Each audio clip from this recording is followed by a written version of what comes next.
Greetings to all our learners. Welcome to CEC lecture. Dear learners, the topic that we shall deliberate upon is Doctrine of Sovereignty and International Relations. In the lecture on the topic Sovereignty and International Relations, we shall try to analyze the concept of sovereignty, try to understand the idea that how important is state in the realm of international relations and what are the changes as well as challenges with respect to this notion that the state is having a key role in understanding the theory and practice of international relations. We shall present a critical analysis of the transformation and challenges with respect to the idea of sovereignty, international security, amongst others. In the lecture, we shall try to have an understanding of international relations with respect to the key aspects of state and sovereignty and how important is this with respect to the bigger picture of recognition of state as a key unit of analysis in theory and practice of international relations. As we begin our analysis, we must understand that an independent entity called as state, which has been defined with reference to certain elements, say territory, population, government, when this independent entity with respect to global relations, with respect to understanding of international relations is taken for analysis, the concept of sovereignty is indeed important. Dear learners, as we take our learnings on the idea of sovereignty forward, we must take into account that sovereignty is one of the key defining features of states' standing and recognition in international relations. The Montevideo Convention, let's take into account 1933. This was on the rights and duties of states, a treaty that was signed at Montevideo, Uruguay, 1933, and the concept of sovereignty had an important bearing here also, namely reading out from the convention perspective, that is, regions wanting to become independent should meet 4 criteria, namely a country hopeful must have a defined territory, people, government, and that's the most important aspect, ability to form relationships with other countries. Now, when we take into account the ideas of this Montevideo Convention, here we get that sovereignty, it is the attribute of the state that allows it independently to establish its forms of government.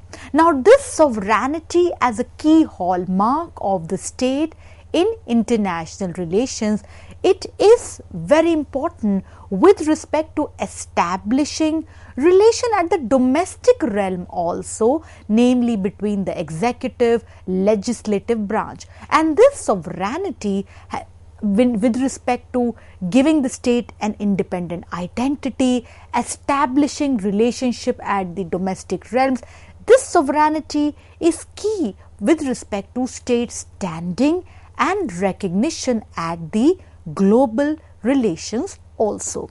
This brings us to the next aspect of our lecture, namely wherein we'll try to decode internal and external dimension of sovereignty.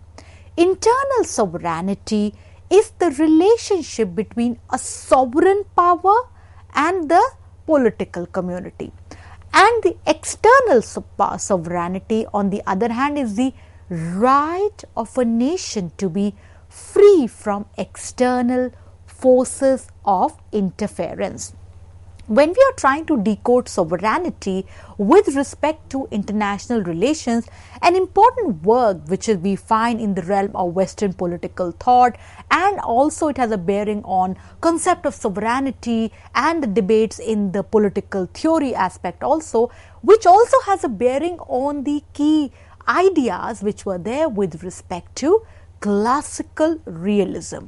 Dear learners, we take reference to the perspective presented by Thomas Hobbes, the English political theorist, in his work Leviathan, wherein the idea that is law is what the sovereign commands and it cannot limit their power, namely deriving from the idea of the Hobbesian state of nature, where the human nature was nasty, brute and short, which led to the establishment of the sovereign power, wherein by giving up the rights in the state of nature and having a social contract, the perspective, the picture that comes forward for the establishment of the state, that is the sovereign power, is absolute. Now this is very essential because it is this connotation which has a bearing on the realist understanding of international relations also. Now, what with time the ideas of sovereignty from monist perspective witness changes and challenges also.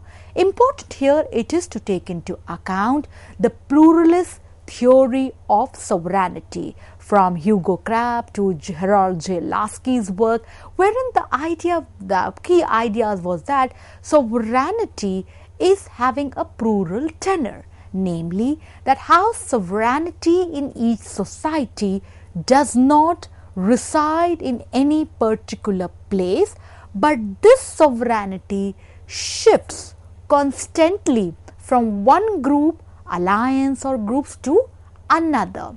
Related to this debate on various theories and their underlining and ideas with respect to sovereignty in the realm of international relations, we have a very important work presented by Stephen David Krasner, international relations professor at the Stanford University, wherein Stephen Krasner's work presents to us an important idea that sovereignty has four meanings or attributes, one can say, attached to it. Let's decode it one by one.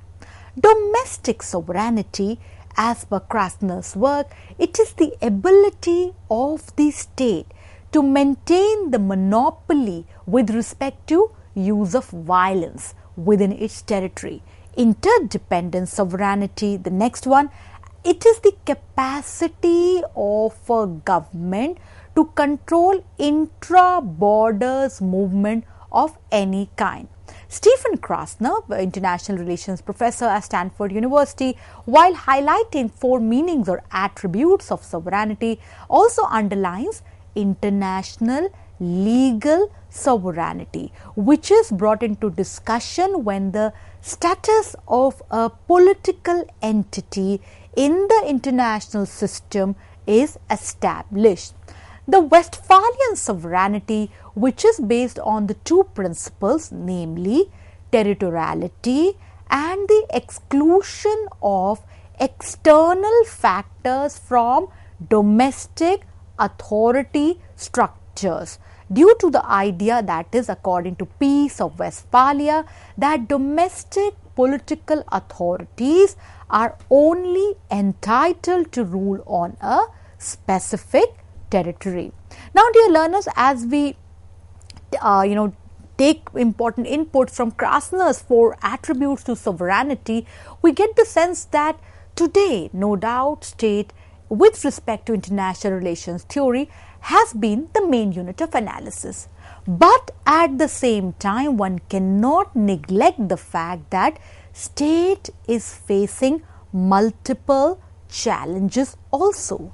And when we take into account the multiple challenges faced by states with respect to international relations, we get the sense that even in international system, there are transformations and there are many factors responsible for this transformation in international system, namely integration, interdependence, globalization, that challenge the perspective of state as main unit of analysis in IR and bring an important aspect that any debate with respect to state sovereignty must take into account the multiple challenges states are facing with respect to the changes in the international relations system. As we are talking about sovereignty and international relations, the Peace of Westphalia 1648, with the context of 30 Years' War in the Holy Roman Empire and the 80 Years' War between the Spain and the Dutch Republic. Dear learners, the 30 Years' War was a series of wars that one witnessed in Central Europe between 1618 and 1648.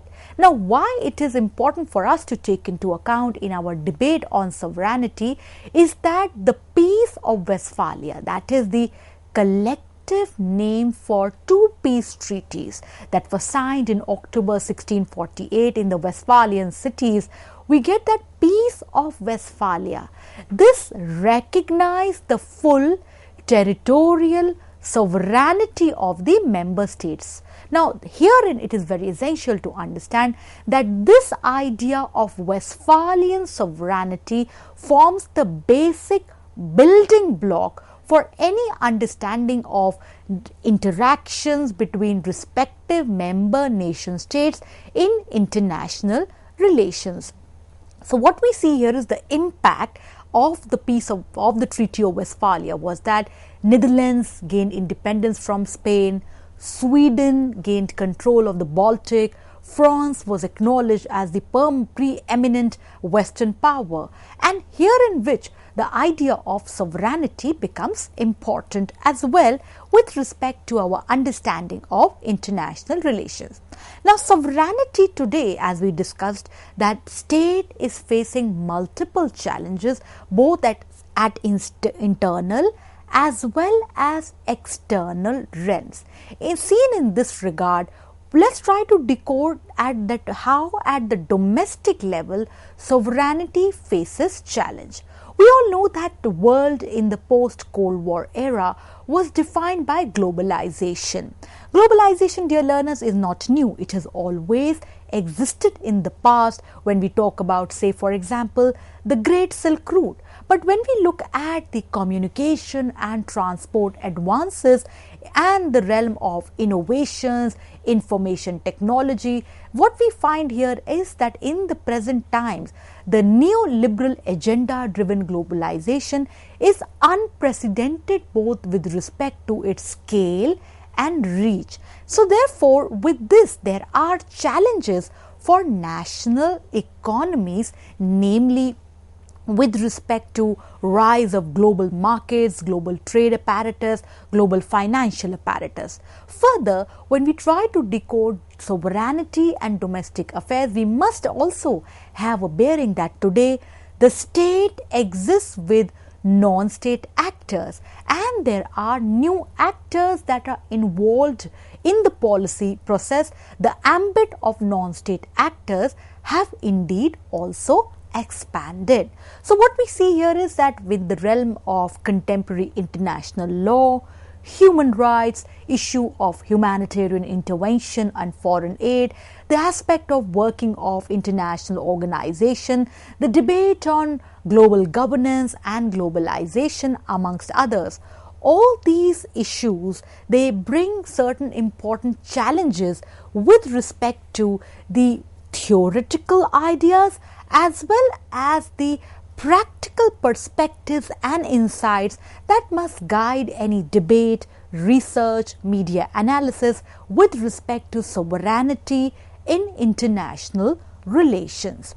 The doctrine of sovereignty, as we know that it has been the fundamental organizing principle of interstate relations, and this is built on the premise, namely mutual recognition of political independence amongst the state, mutual coexistence, exercise of formal equality in mutual relations, and the corresponding dictum of non-intervention in domestic matters of other states.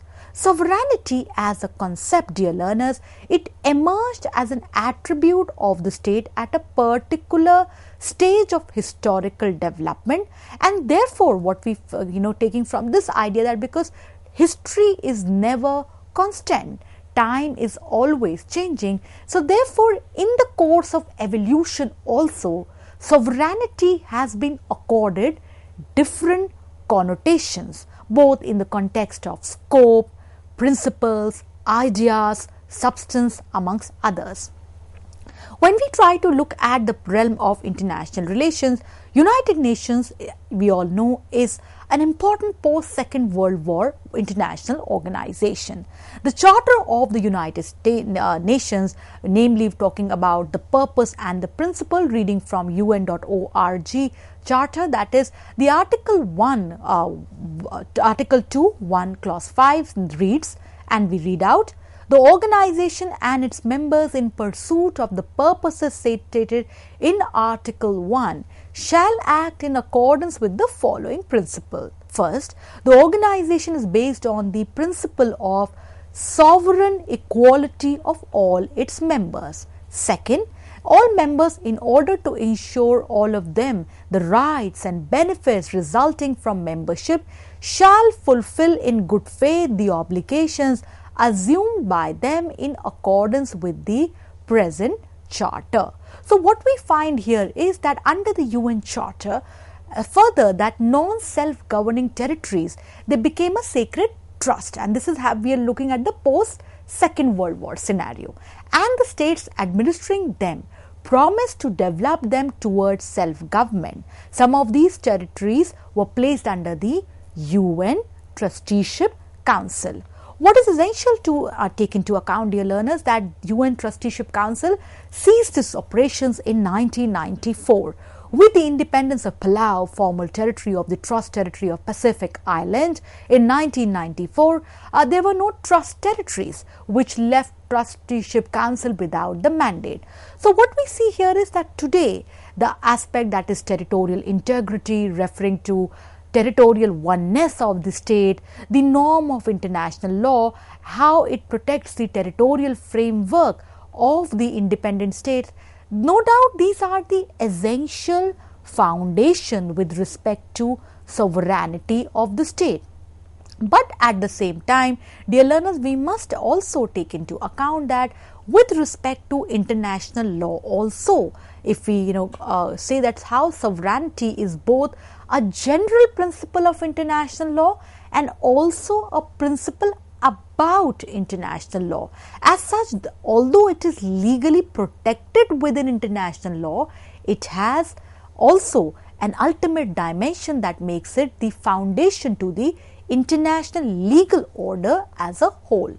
Taking our debate forward, we see that how consent, reciprocity and the United Nations Security Council, when we look at this perspective, we find here that today there is a debate also, that is, if we take reference to this article from e-ir.info, that to what extent does states and international law reflect the sovereign will of the states. So what we see here is that no doubt international law is reflective of the sovereign will of the state by looking at, say for example, concept of consent, the related aspect of reciprocity. By focusing on enforcement mechanisms and the role of states, it becomes apparent that power ultimately rests at the level of individual states. Now today, once again, what we see that there are new challenges with respect to state and the doctrine of sovereignty. An important perspective that we get from our research from amnesty.org, that is with respect to human rights, and the argument here is that it is often argued that pitting national sovereignty against human rights, as per this report, it is a false contradiction. No doubt human rights, which are essential and integral to every person by the virtue of being human being, they are the cornerstone underpinning rule of law and state sovereignty. Further, with respect to international organizations also, international organizations, within them also, it's the sovereign states which are the principal legal actors. But at the same time, one cannot ignore the dual impact on the sovereignty. namely with respect to that idea that sovereignty is absolute authority over certain territory, and the bigger question, that is interference, range of policy options available to state, and also on the aspect of whether there has been diminishment of the capacity of the sovereign state to meet rising international obligations. When we take our debate forward, an important work that we must take into account is by Jens Bertelsen, that is A Genealogy of Sovereignty from Cambridge University Press, 1995. The argument that the book presents, that is, the concept of sovereignty is central to international relations theory, and it provides the foundation for this dichotomy between domestic and the international. The work gives us critical analysis with respect to the historical angle of sovereignty, dealing with it, that is namely with respect to the three aspects: the Renaissance, the classical age, and the modernity. And the argument here is that the concept of sovereignty has a historical aspect to it. Sovereignty should be regarded as a concept contingent upon rather than fundamental to political science and its history. Another important perspective, what we see, that how today the concept of sovereignty is facing challenge. This is by J. Hoffman, that is Gender and Sovereignty, and in this work there is the idea problematizing the aspect of autonomy, self-determination with the respect to the bigger picture of role of patriarchy with respect to states, empowerment, and above all need to reconstruct sovereignty in a relational term. Another important work that we must take into account for the benefit of our answers and research is by Jesse Dillon Savage, that is Political Sovereignty, Survival and Sovereignty in International Relations.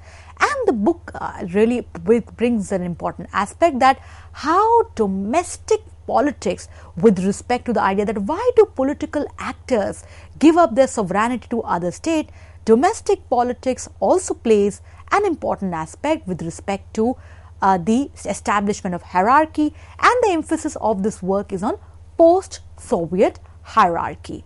Another important aspect with respect to the idea of moral obligations comes from Andreas Parras' work, that is Moral Obligations and Sovereignty in International Relations. Herein the idea here is that how transnational moral obligation and sovereignty, once we look at from the historical perspective to the present perspective, herein the aspect that today humanitarian activity is transcending borders.